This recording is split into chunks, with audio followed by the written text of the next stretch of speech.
bitta narsani ko'rsatay sizlarga.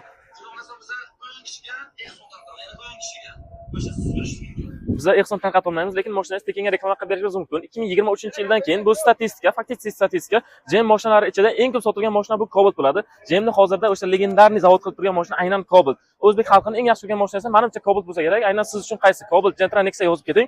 E'lonimiz mutlaqo tekin. Agar siz Samarqandda istiqomat qilsangiz, bitta telefon qilsangiz, shu yerga kelsangiz, reklamangizni bepulga qo'yib beramiz. YouTube, Telegram, Instagramga nasib bo'lsa sotiladi.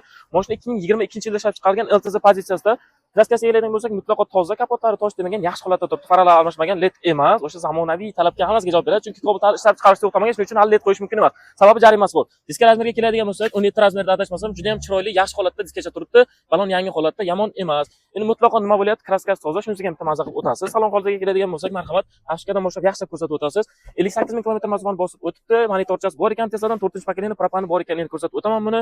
Yomon emas. Nima deydi? Skromligini navrat qilgan ekanlar akamiz. Marhamat, orqa qismi yaxshilab shoshilmasdan ko'rsatib o'tasiz, servis janoblari. Yomon holatda emas.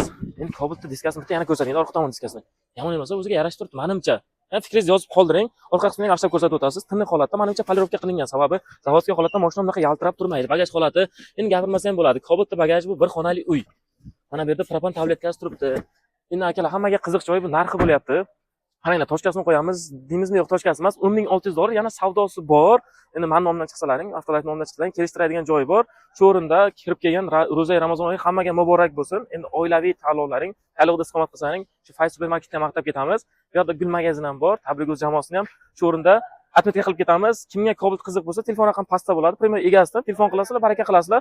Yana kecha aytib o'tganimizdek, egasi bitta Gentra bilan generalni, afalni hammasi chiqaveradi. Vikipga ham, avtokreditga ham chiqarsangiz bo'ladi. Naqd pul bilan yana ham kelishadigan joy bor. Kuzatib borayotgan hammaga alohida rahmat.